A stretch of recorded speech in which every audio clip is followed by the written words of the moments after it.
রাম জয়ন্তী কি এই অক্ষয় তৃতীয়া দিবসে পরশুরাম অবতীর্ণ হয়েছিলেন। পরশুরামের কথা শ্রীমদ্ ভাগবত মহাপুরাণের প্রথম স্কন্ধের তৃতীয় অধ্যায়ের 20 নম্বর শ্লোকেতে লেখা আছে। সুরসে পৈশ্যনং ব্রহ্ম দ্রুহো নপ্যন ত্রিসপ্ত কৃতম কুপিতম নিষ্কত্রিয়মান রামোস্মিহম। ভগবান পরশুরাম ভগবানের 16তম অবতার। 16তম অবতার নিয়ে আসছিলেন এবং তিনি একবার নয় দুবার নয়, তিনি 21 বার ক্ষত্রিয় বংশকে নাশ করেছিলেন। শ্রীমদ্ ভাগবত মহাপুরাণের নবম স্কন্ধের 15 অধ্যায়ের 14 নম্বর শ্লোকেতে লেখা আছে, জমারোহ বাসুদেবাংশ্চ ঐহয়ায়াং কুলাম ভুবম ত্রিসপ্ত কুল যত ইমামম চক্রে নিষ্কত্রিয় মহিম। কথিত আছে যে ঐহীয় বংশেতে কে নির্বংশ করিবার জন্যই ভগবান এক অংশে পরশুরাম রূপে অবতীর্ণ হয়েছিলেন। এক অংশে তিনি পরশুরামের বংশ পরিচয়ের কথাও লেখা আছে, যেমন অনাদির আদি গোবিন্দ। গোবিন্দের প্রথমে ছিল পুরুষ অবতার। পুরুষ অবতার হলো 4টি: শঙ্কর্ষণ বিষ্ণু, কারণ্যসায়ী বিষ্ণু, গর্ভোৎসাহী বিষ্ণু, ক্ষীরোৎসাহী বিষ্ণু। এই 4 পুরুষ অবতারের মধ্যে গর্ভোৎসাহী বিষ্ণু থেকে আসলেন ব্রহ্মা। ব্রহ্মার অনেকগুলি মানুষপুত্র ছিল। অনেকগুলি মানুষপুত্রের মধ্যে অত্রি মুনির কথা বলে, অত্রি ব্রহ্মার চক্ষু থেকে উৎপন্ন হয়েছিলেন। অত্রির চক্ষু জল থেকে চন্দ্রের জন্ম হয়েছিল এবং চন্দ্র দেবগুরু বৃহস্পতির স্ত্রী তারাকে হরণ করেছিলেন এবং তাহার গর্ভে বুধের জন্ম দিয়েছিলেন। বুধ স্বয়ম্ভুব বৈবস্বত মনুর কন্যা ইলাকে বিবাহ করেছিলেন এবং তাহার গর্ভে পুরুরবার জন্ম হয়েছিল। এই পুরুরবা স্বর্গের উর্বশীকে বিবাহ করেছিলেন এবং তাহার গর্ভে 6টি পুত্র সন্তান হয়েছিল। এই 6 পুত্রের মধ্যে যিনি বিজয় ছিলেন তার বংশেতে কথা বললেন। বিজয়ের পুত্র হলেন ভীম, আর তার পুত্র হলেন কাঞ্চন। কাঞ্চনের পুত্র হলেন হুত্র এবং হুত্রের পুত্র ছিলেন যমদগ্নি। এই জন্যমণি, ভুল হয়েছে, হুত্রের পুত্র ছিলেন জন্যমণি। এই জন্যমণি মা গঙ্গাকে এক গ্রাসে পান করে নিয়েছিলেন। ভগীরথ তো অক্ষয় তৃতীয়া দিন মা গঙ্গাকে নিয়ে আসছেন পৃথিবীতে, আর সপ্তমী দিন জন্যমণির আশ্রমে গিয়ে উপস্থিত হয়েছিলেন মা গঙ্গা। রাস্তা দিয়ে যাচ্ছেন তো, আর তিনার ঠাকুর পূজার বাসন টাসন সব ভাসিয়ে নিয়ে বাড়িঘর ভেঙে নিয়ে চলে যাচ্ছে উনার কুটিয়া। এই জন্য ক্রোধে তিনি মা গঙ্গাকে পান করে নিয়েছিলেন। ভগীরথ যখন দেখলেন আর পিছনে পিছনে গঙ্গার কলকল শব্দ শোনা যাচ্ছে না, ভগীরথ তো আগে আগে শঙ্খধ্বনি করে করে যাচ্ছেন আর মা গঙ্গা পিছনে পিছনে যাচ্ছে, তখন পিছনে তাকিয়ে দেখে মা গঙ্গা নেই। আরে বাবা, এত কষ্ট করে, এত পুরুষ সাধন ভজন তপস্যা করে মা গঙ্গাকে আনা হলো, আর কে নিয়ে গেল? তখন গিয়ে মুনিকে পেলেন, চরণে পড়িয়ে ক্ষমা ভিক্ষা চাইলেন, সমস্ত কথা বললেন। তখন বলছে, তোমার মা গঙ্গাকে নিয়ে যাওয়ার আর কোনো রাস্তা নাই? গঙ্গাসাগর যাওয়ার? আমার এদিকে নিয়ে যাচ্ছ বাড়িঘর বাসি, এই জন্য ক্রোধে আমি মা গঙ্গাকে পান করে নিয়েছি। তাহলে আর কি করা যাবে? কিভাবে রক্ষা করেন বের করা যাবে? তখন তিনি জানু ছিঁড়ে দিয়েছিলেন। জানু ছিঁড়ে দিয়ে মা গঙ্গাকে বের করেছিলেন বলে মা গঙ্গার এক নাম জাহ্নবী সেখান থেকে হয়ে যায়। এই জন্যমণি যিনি ছিলেন, তিনার পুত্র হলেন পুরু। ইনি কিন্তু অন্য পুরু। এই পুরুর পুত্র হলেন বলাক। বলাকের পুত্র ছিল অজক। অজকের পুত্র ছিল কুশ। কুশের 4 জন পুত্র ছিল, তন্মধ্যে কুশাম্বু বংশের থেকে। কুশাম্বুর বংশেতে জন্মগ্রহণ করেছিলেন গাধী। গাধী রাজার এক কন্যা ছিল, কন্যার নাম ছিল সত্যবতী। ওই কন্যাকে বিবাহ দেওয়ার জন্য গাধিরাজ একটা পণ করেছিলেন। 1000টা ঘোড়া, এক কান সাদা এক কান কালো। একটি কান সাদা এবং একটি কান কালো, এইরূপ 1000 ঘোড়া যে আমাকে দান করতে পারবে তার কাছে আমার মেয়ে বিবাহ দিব। এত বড় পণ করেছিলেন। তবে একমাত্র ঋচ্ছিক মুনি এটা করতে পেরেছিলেন। ঋচ্ছিক মুনি তপস্যা করে তিনি বরুণাচলে গেলেন। বরুণালয় থেকে বরুণদেবের কাছ থেকে এই ঘোড়া এনে তিনি দান করে বিবাহ করেছিলেন। বিবাহ করার পরে তিনি পত্নীতে গর্ভদান দেওয়ার সময় তিনি পুত্রেষ্টি যজ্ঞ করেছিলেন। যজ্ঞ করার পরে চরু উৎপন্ন হয়েছে। এই চরু খাওয়ালে পরে সন্তান হবে। এই কথা চিন্তা করে ঋচ্ছিক মুনি বললেন যে আমি এখন স্নান করতে যাচ্ছি, আর তুমিও স্নান করে আসো, তারপরে তোমাকে চরু খাবো। যজ্ঞের পরে স্নান করতে হয়। আচ্ছা, যখন যজ্ঞ স্নান করতে গিয়েছেন তখন কি হয়েছে, ওই সত্যবতীর মা এসে উপস্থিত হয়েছেন। সত্যবতীর মা এসে বলছেন যে শুনলাম তোমরা নাকি যজ্ঞ করতেছ পুত্র সন্তান প্রাপ্তির জন্য। হ্যাঁ, যজ্ঞ তো হয়ে গেছে সম্পূর্ণ। আরে আমাকে বললি না, আমার জন্য যজ্ঞ করলে না? কারণ আমি তো একা, আমার তো আর তোর তো কোনো ভাই নেই, আমার একটা মাত্র মেয়ে, আমার মেয়েকে বিবাহ দিলাম, আমার তো কোনো ভাই নেই। তাহলে জামাতা আসতো, আমি বলবো। জামাতাকে বললেন যে তাহলে তুমি আমার জন্য একটি পুত্র সন্তানের জন্য যজ্ঞ করো। ঠিক আছে। তিনি যখন পুত্র সন্তান যজ্ঞ করলেন, তো একজন হলেন ক্ষত্রিয় আর একজন হলেন ব্রাহ্মণ। ক্ষত্রিয় মন্ত্রে যেটা করা হয়েছে এটা একটু লাল কালারের, আর ব্রাহ্মণ মন্ত্রে যেটা করা হয়েছে এটা সাদা, ধবধবে সাদা চরু। কিন্তু পরে মা আর ঝিয়ে পাল্টাপাল্টি করে নিয়েছেন। মা বলছে তোরটা দেখতে সুন্দর, ওটা আমি খাবো, তুই এটা খা। এই পাল্টাপাল্টি করে দিয়েছেন, যার ফলে যমদগ্নি আর বিশ্বামিত্র মুনির জন্ম হয়েছিল। গাধিরাজের কন্যার গর্ভে ঋচ্ছিক মুনির ঔরসে যমদগ্নি জন্মগ্রহণ করেছিলেন। আর এই সত্যবতী পরে কৌশিক নামক মহানদী হয়ে তিনি গমন করেছিলেন। যমদগ্নি তিনি রেণুকাকে বিবাহ করেছিলেন। রেণুকাকে বিবাহ করার পরে তিনার বহু পুত্র সন্তান হয়েছিল এবং সবথেকে ছোট পুত্রের নাম ছিল এই পরশুরাম।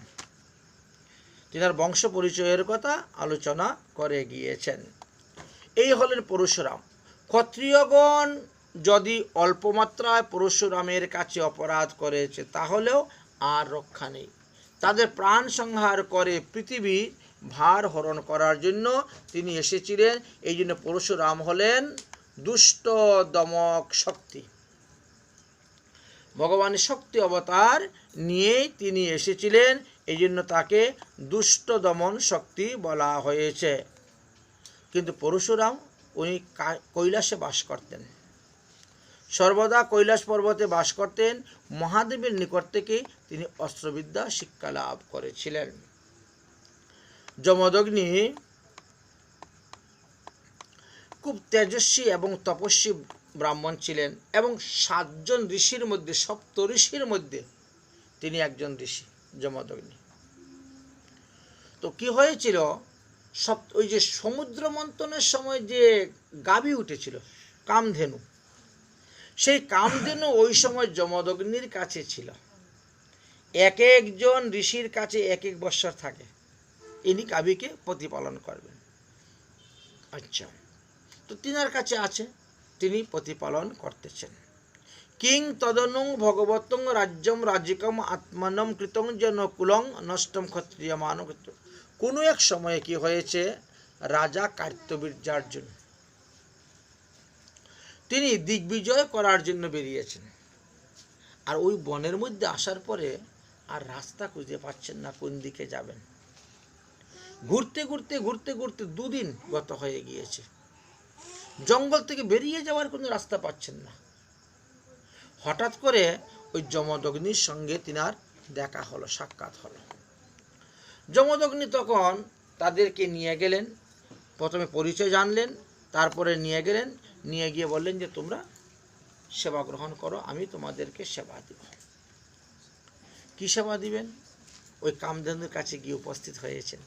দেখো আমার কাছে একজন বিরাট বড় রাজা এসেছেন, ঐহিয় বংশীয়ের রাজা তিনি এসেছেন, অতএব রাজোচিত যে খাদ্য সেই খাদ্য তুমি আমাকে দান করো। তখন কামধেনু কি করলেন? সোনার থাল, সোনার গ্লাস, রূপার বাটি দিতে শুরু করলেন, সেই পরিমাণের খাদ্য দ্রব্য দিতে শুরু করলেন। ঐহিয় বংশের যে এই যে অর্জুন, ওনার মহিষ্মতিপুরীতে ওনার রাজধানী ছিল, তিনার রাজবাড়িতে এত বৈভব নেই।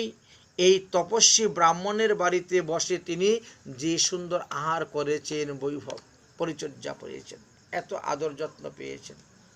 তিনি চিন্তা করলেন, আশ্চর্য কথা, বনবাসী তপস্বী মুনির মধ্যে এমন কি আছে তিনি কোথার থেকে পেলেন?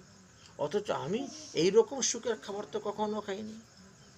এই রাজা কার্তবীর্যার্জুন দত্তাত্রেয় ভগবানের নিকট থেকে দীক্ষা গ্রহণ করেছিলেন। দত্তাত্রেয় ভগবানের আশীর্বাদে তিনি 1000টা হাত লাভ করেছিলেন, যার ফলে তার নাম সহস্রবাহু বলা হতো। তিনি এত বড় বীর যোদ্ধা ছিলেন, কেউ তিনার সঙ্গে যুদ্ধে পারতেন না। 85,000 বৎসর তিনি রাজত্ব করেছেন, 1-2টা বৎসর নয়। পৃথিবী 85,000 বছর রাজত্ব করছেন, আর তিনার 10,000 পুত্র ছিল, 10,000 পুত্র ছিল। সেই রাজা দিগ্বিজয় করতে এসে দেখেন তিনি এইখানে এসে উপস্থিত হয়েছেন। জানা যায় যে রাজা কার্তবীর্যার্জুনের সঙ্গে রাবণ যুদ্ধ করেছিল, কিন্তু যুদ্ধেতে রাবণ পরাজিত হয়ে গিয়েছিলেন। রশি দিয়ে বেঁধে নিয়ে কারাগারে বন্দি করে রেখে দিয়েছিলেন। তারপরে পুলস্ত্য মুনি এসে রাবণকে সেখান থেকে ছাড়িয়ে নিয়ে গিয়েছিলেন। তাহলে রাজা কার্তবীর্যার্জুন কত বড় বলবান ছিলেন সৈন্য। কিন্তু সেই ব্যক্তি যখন দিগ্বিজয়ী সেনাবাহিনীকে নিয়ে গমন করলেন, আর তখন তিনি রাস্তায় পথভ্রষ্ট হয়ে গেলেন। রাজা কার্তবীর্যার্জুনকে যমদগ্নি মহারাজ তো খুব সেবা করলেন, কিন্তু সেবাতে সন্তুষ্ট হওয়ার পরে রাজার মনে লোভ লালসায় এসে গেল যে ইনি কেমন করে এত সুন্দর উত্তম বস্তু আমাদেরকে দিয়েছেন, যাহা আমার রাজ্য মহিষমতি নগরেতে নেই। এই চিন্তা করে তিনি অস্থির। অতএব মন্ত্রীগণ তোমরা সবাই খুঁজো, দেখো কোথায় কি আছে। তত রাজনী নির্যায়তে রাম আশ্রমাঙ্গতঃ। তখন কি হলো, এই পরশুরামের সমস্ত আশ্রম, মানে যমদগ্নির সমস্ত আশ্রমকে পরীক্ষা করার পরে দেখা গেল একটা গাভী আছে, কামধেনু। ও এই কামধেনু যা চাচ্ছে তাই দিচ্ছেন। তখন তিনি বলছেন, হে রাজন, হে মুনিবর, এই কামধেনু আমাকে দান করে দাও, আমি নিব। যমদগ্নি বলছেন, জানা এই কামধেনু তোমাকে দান করা যাবে না, কারণ এটা সমুদ্র মন্থন থেকে উঠেছে, সপ্ত ঋষির এদের অধিকার। কশ্যপ ঋষি, ভরদ্বাজ ঋষি, অঙ্গিরা ঋষি, অত্রি ঋষি, গৌতম ঋষি, বশিষ্ঠ ঋষি, আর আমি মানে যমদগ্নি। আমরা এই 7 জনে একে প্রতিপালন করি। অতএব এটা আমার কোনো পিতৃ সম্পত্তি নয় যে আপনি চাইলেই আপনাকে দিয়ে দেব, এটা দেওয়া যাবে না। রাজা বলছেন, আপনি তো জানেন আমাদের ক্ষত্রিয় ধর্ম, আমরা চাইলে যদি না পাই তাহলে যুদ্ধ করে তাকে পরাজিত করে বলপূর্বক নিয়ে যাই, এটা হলো ক্ষত্রিয় ধর্ম। অতএব আপনি আমার সঙ্গে যুদ্ধ করুন, আমার সঙ্গে যুদ্ধ করুন। তিনি বলছেন, আমি ব্রাহ্মণ, আমি তো যুদ্ধ করতে জানি না। তবে যুদ্ধ করাতে জানি, যুদ্ধ শেখাতে জানি, কিন্তু যুদ্ধ আমি তো কোনো করি না বলেছেন। আর তুমি রাজা, আমি তোমার সঙ্গে যুদ্ধ করতে যাব না।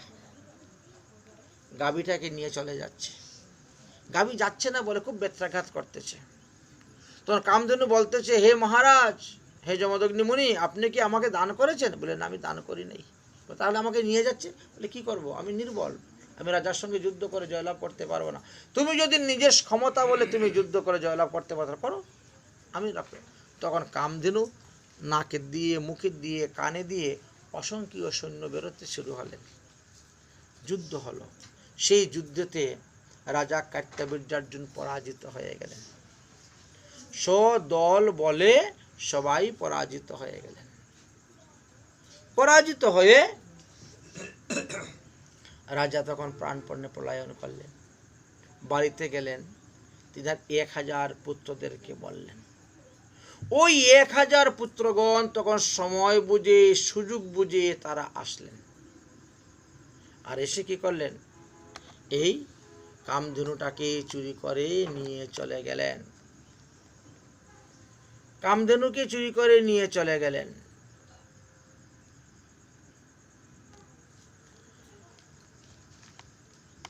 ইত্যবসরে পরশুরাম এসে উপস্থিত হয়েছেন। পরশুরাম যখন শুনলেন ঘটনাটা, তখন তিনি গেলেন এবং সেখান থেকে কামধেনুকে ফেরত নিয়ে আসলেন। আবার চলে গেলেন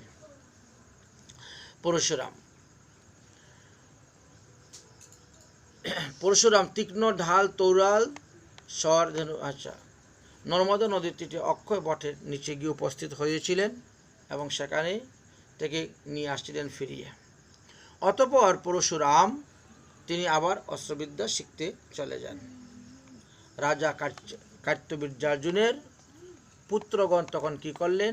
আবার সময় সুযোগ বুঝে আসলেন এবং যমদগ্নি তখন ধ্যানে বসে আছেন, এসে মাথাটা কেটে ফেলে দিল যমদগ্নি, আর গাভীটাকে চুরি করে নিয়ে চলে গেল। পরশুরামের মা রেণুকা দেবী তিনি তখন 21 বার বক্ষের মধ্যে চাপড়াঘাত করেছেন, করে হা পরশুরাম পরশুরাম বলে ডেকেছিলেন। এই জন্য পরশুরাম আসার পরে তিনি প্রতিজ্ঞা করলেন যে আমি 21 বার ক্ষত্রিয় বংশকে নাশ করব। রাজা কার্তবীর্যার্জুন 17 অক্ষয়িনী সেনাবাহিনী নিয়ে পরশুরামের সঙ্গে যুদ্ধ করতে এসেছিলেন, কিন্তু তথাপিও পরশুরামের সঙ্গে যুদ্ধ করে পারলেন না। পরশুরাম ইনি সবাইকে বধ করলেন। এমনকি রাজার একটা একটা করে হাত কেটে কেটে সমস্ত হাত স্তূপকৃত রেখেছিলেন যে আমার বাবার দাহ সংস্কার করব এই হাত দিয়ে। 1000টা হাতকে কেটে তিনি রুদ্রে দিয়েছিলেন শুকানোর জন্য, যমদগ্নি দাহ সংস্কার করার জন্য। পরশুরাম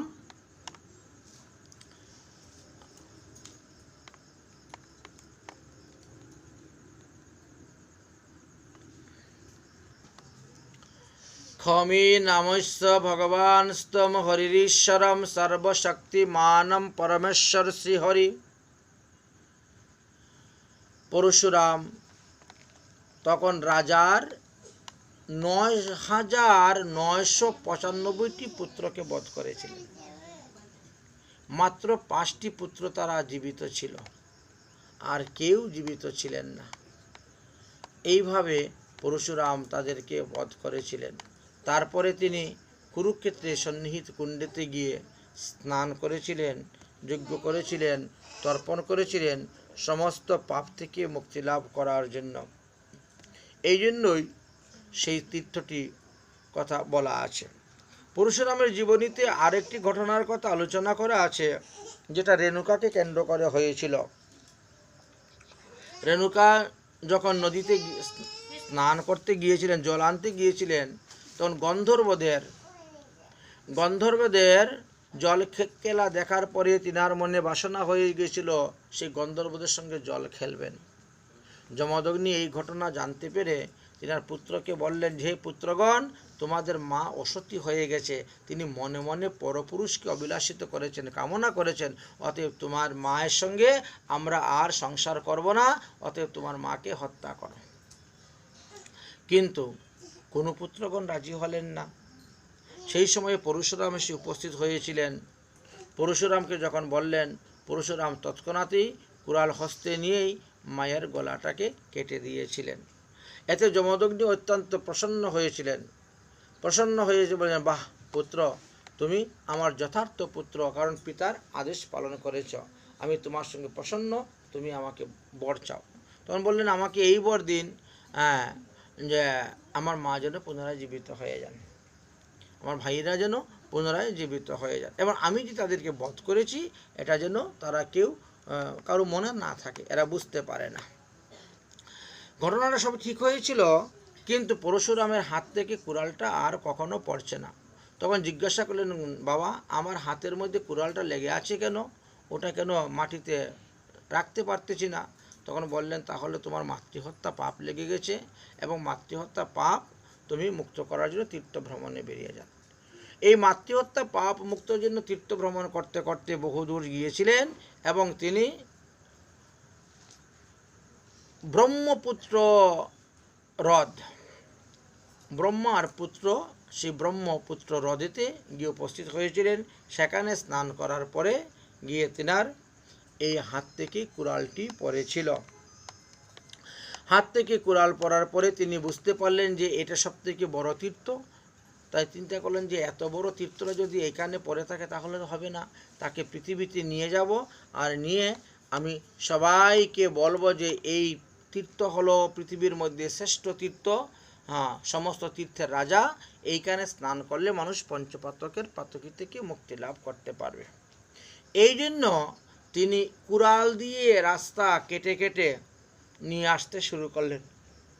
1200 কিলোমিটার পর্যন্ত নিয়ে এসেছিলেন, এবং বিভিন্ন জায়গায় বিভিন্ন নাম এই নদী ধারণ করেছিল, সেই কথা আলোচনা করা আছে। অরুণাচল প্রদেশে আসার পরে এর নাম হয়েছিল ব্রহ্মপুত্র নদ, এবং সেটা গৌহাটির উপর দিয়ে তারপরে বাংলাদেশে এসে প্রবেশ করেছিলেন। লেখা আছে যে পরশুরাম এইভাবে করে তিনি এনেছিলেন।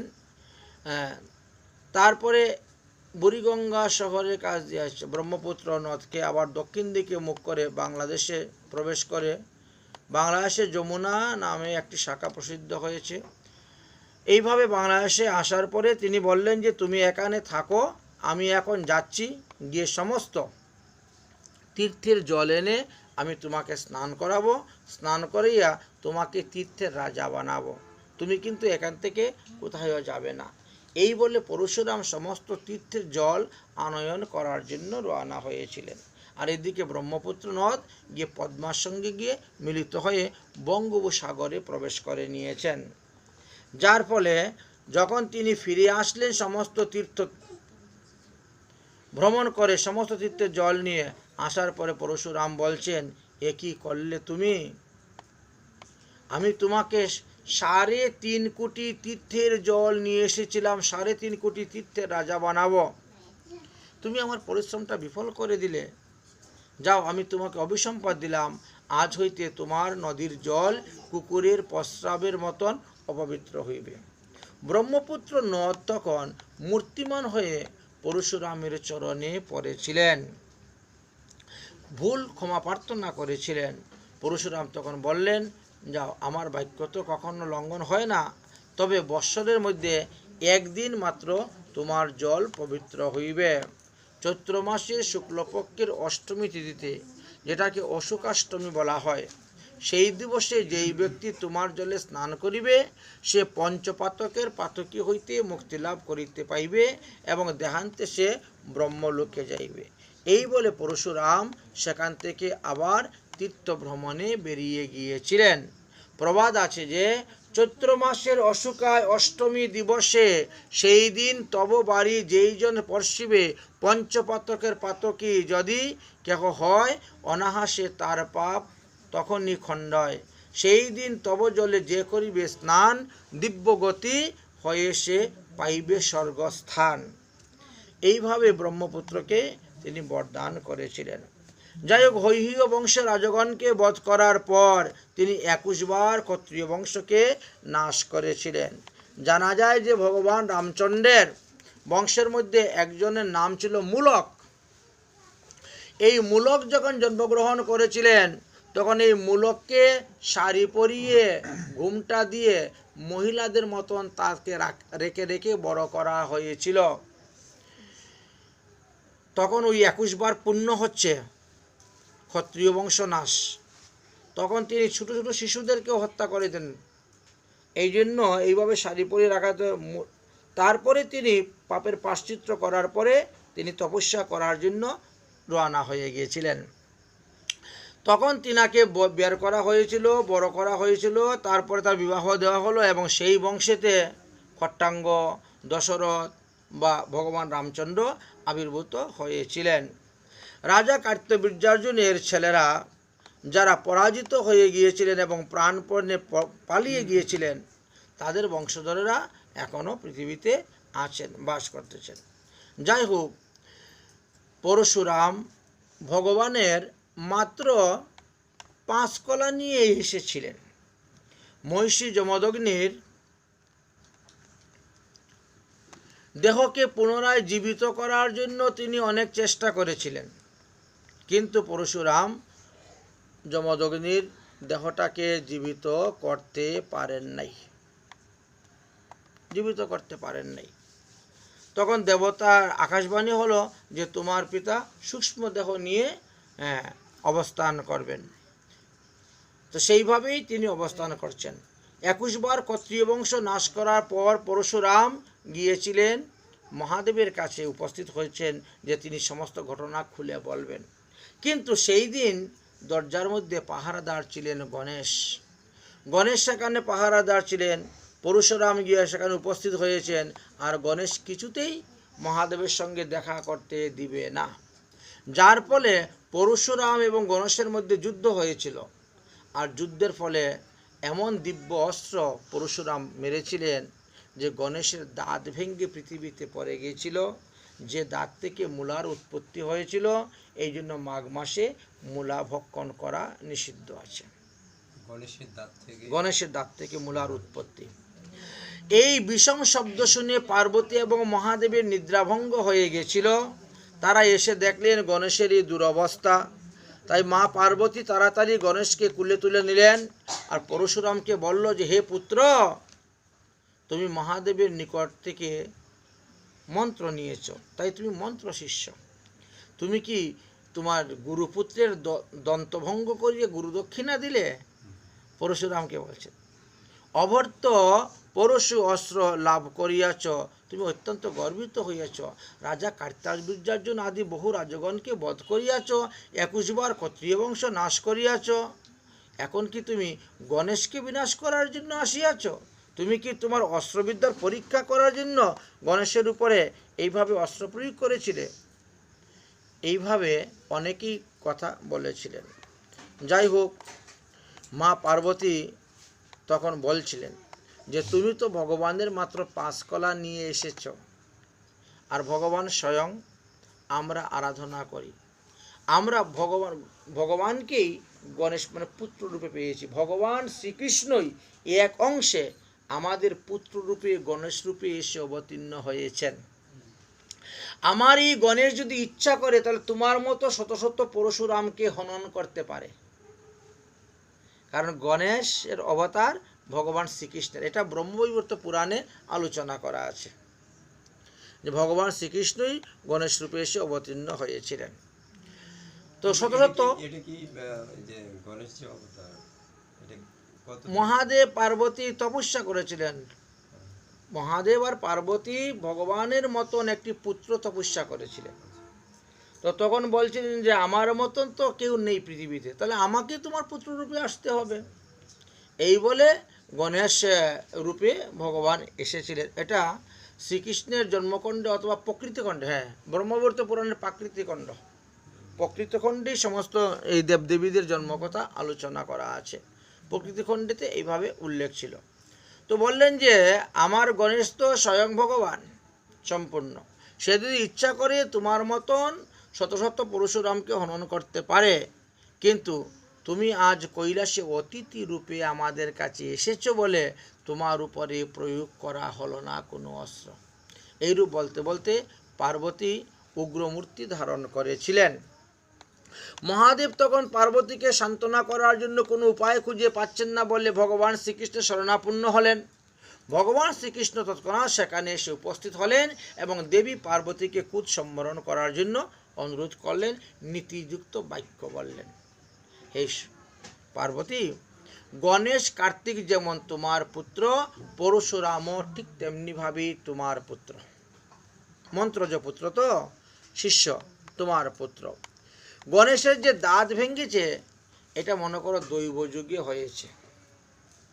দৈব বড় বলবান, ভ্রাতায় ভ্রাতায় বিবাদ হচ্ছে। দৈব সর্ব অপেক্ষা বলবান এবং শ্রেষ্ঠ। দৈবকে নিবারণ করতে কেউ পারেন না। দেবী, একটা কথা তোমাকে বলি, সামবেদেতে না এই গণেশের 8টা নাম দেওয়া আছে। সেই 8টা নামের মধ্যে একটা নাম হয়েছে কি একদন্ত। হ্যাঁ, গণেশের 8টা নামের মধ্যে একটা নাম আছে একদন্ত। তাহলে একদন্ত নামটা তার আসবে কোথার থেকে? বিঘ্ননাশ, লম্বোদর, শূর্পণখ, গ্রহাগজ, গণেশ, অগ্রজ, অনেক নাম আছে তার। তাহলে দেখা গেল এই 8টি নামের মধ্যে যে একদন্ত নাম দেওয়া আছে, এই একদন্ত নামের সার্থকতা এখানে গিয়ে হয়েছে। সুতরাং দেবী, পরশুরামের প্রতি তুমি ক্রোধ করিও না, তুমি শান্ত হও। ভগবান শ্রীকৃষ্ণ তারপর পরশুরামকে বলিলেন, হে রাম, তুমি দুর্গা এবং গণেশের নিকটে যে অপরাধ করিয়াছ তার ক্ষমার জন্য তার পাপের প্রায়শ্চিত্ত করো, ক্ষমা ভিক্ষা চাও এবং মহেন্দ্র পর্বতে গিয়ে তুমি তপস্যা করো। ভগবান শ্রীকৃষ্ণের আদেশে তখন এই পরশুরাম তিনি সমর্থনের পাপের প্রায়শ্চিত্ত করলেন, আর প্রায়শ্চিত্ত করার পরে তিনি মহেন্দ্র পর্বতে চলে গেলেন তপস্যা করার জন্য। মহেন্দ্র পর্বতে তপস্যা করার জন্য যখন যাচ্ছিলেন, তখনই জনকপুর হয়ে তিনি রওনা হয়েছেন, মিথিলা হয়ে প্রবেশ করছেন। আর দেখেন সীতা তখন ছোট, বাল্যকালে খেলাধুলা করতেছেন। সীতা দেবীকে দর্শন করার পরে জনক রাজার কাছে গিয়ে উপস্থিত হয়েছে, হে রাজন, আমি তোমার মেয়েকে বিবাহ করতে চাই, আমার কাছে বিবাহ দাও। জনক রাজা বলছেন, মহারাজ, আমার মেয়ে তো এখন একেবারে নাবালিকা, ওকে কি এখন বিয়ের উপযুক্ত হয়ই নাই, মেয়ে বড় হোক তারপরে আপনার কাছে বিয়ে দিব। তিনি বলছেন, আমি কি ততদিন তোমার জন্য বসে থাকবো, তোমার মেয়ে বিয়ে করার জন্য? আমি আমার পাপ কলনের জন্য আমি সাধন ভজন করতে যাচ্ছি, মহেন্দ্র পর্বতের উপর যাচ্ছি তপস্যা করিতে। কবে যে ফিরে আসবো তার তো ঠিক নাই, তা তুমি কখন আমার কাছে মেয়ে বিয়ে দিবে? আচ্ছা, একটা কাজ করো, এই আমার হাতে যে ধনুষটা আছে এটা মহাদেবের ধনুষ, এটাকে হরধনুষ নামে সবাই চিনে। অতএব এই ধনুষটা আমি তোমার কাছে রেখে গেলাম। এই ধনুষ আমি ব্যতীত অন্য কেউ কখনো তুলতেই পারবে না। ওতে তো গুণ লাগানো দূরের কথা, তুলতেই পারবে না, বুঝেছেন? এই ধনুষটা তোমার ঘরে থাক আর তুমি পূজা করো। যে ব্যক্তি এই ধনুষের উপরে গুণ চড়াতে পারবে, লাগাতে পারবে, তুমি তাহার কাছে এই তোমার কন্যা বিবাহ দিবে। এটাই হলো তোমার পণ। কারণ আমি ছাড়া পৃথিবীতে আর কেউ পারবে না, আমি যখন আসবো তখন বিয়ে করবো সীতাকে। এই জন্যই এইভাবে হরধনুষ রেখে চলে গেলেন। সীতা আস্তে আস্তে বড় হলেন। জনক রাজার পণ হরধনু যিনি গুণ লাগাতে পারবেন তিনি বিবাহ করতে পারবেন। পরশুরাম তো মনের আনন্দে তিনি মহেন্দ্রগিরি পর্বতে বসে তপস্যা করতে শুরু করেছেন। কিন্তু পরবর্তী সময়ে দেখা গেল দশরথনন্দন ভগবান রামচন্দ্র এসে উপস্থিত হয়ে গেলেন এবং তিনি সেই হরধনুতে গুণ লাগাতে গিয়ে হরধনু ভেঙ্গে 2 টুকরাই হয়ে গেল। সেই শব্দটা পরশুরামের কানে গিয়ে পৌঁছেছিল। হরধনু যখন ভেঙ্গে গেছে, এত বড় বিকট শব্দ হয়েছিল, পরশুরামের কানে গিয়ে পৌঁছেছিল। আর তখন তিনি সঙ্গে সঙ্গে তপস্যার থেকে উঠে একেবারে অযোধ্যায় এসে উপস্থিত, মিথিলায় জনকপুরীতে উপস্থিত হয়েছেন। তো উপস্থিত হলে কি হলো, পরশুরাম মাত্র 5 কলা নিয়ে এসেছেন, আর ভগবান রামচন্দ্র 11 কলা, 5 আর 11 16 কলা পরিপূর্ণ হয়ে গেলেন ভগবান রামচন্দ্র। এই জন্য পরশুরাম ভগবান রামচন্দ্রের সঙ্গে যুদ্ধে পারলেন না। পরশু, ধনু এবং কলা শক্তি সবকিছু লুপ্ত হয়ে গিয়েছিল। তিনি নিরস্ত্র প্রশান্ত চিত্ত হয়ে আজও মহেন্দ্রগিরি পর্বতের মধ্যে অবস্থান করিতেছেন। এবং ভিগুষু বিনাত্মানং ভগবান হরিশ্বর অবতীর্ণ পরম ভাবং ভুব হরণ বহুস্ব নিন্নাং। সর্বশক্তিমান ভগবান শ্রীকৃষ্ণ তিনি বিভিন্ন সময় বিভিন্নভাবে অবতীর্ণ হয়ে বিভিন্ন লীলা করে থাকেন। আমরা এখানে দেখতে পেলাম তিনি ভৃগুবংশে অবতীর্ণ হয়েছিলেন পরশুরাম রূপে পৃথিবীতে দুষ্ট প্রকৃতি রাজগণকে সংহার করিবার জন্য, বিনাশ করিবার জন্য। আজ অবধি সিদ্ধ গন্ধর্ব চারণগণ মধুর সুরে বিচিত্র চরিত্রাবলী, এই পরশুরামের চরিত্রাবলী কীর্তন করে থাকেন। যদিও পরশুরাম জয়ন্তী বলে পঞ্জিকাতে লেখা আছে, কিন্তু এটা আমাদের 6টা জয়ন্তীর মধ্যে নয়। 6টি জয়ন্তী ব্রত আছে তার মধ্যে নয় বলেই আগামী করলেও আমাদেরকে কোনো ব্রত থাকতে হবে না। পরশুরাম জয়ন্তীতে কোনো ব্রত উপবাস থাকতে হয় না, বা অভিষেক আদি এরকমও কোনো কিছু নেই, কোনো বিধান টিধান দেওয়া নেই।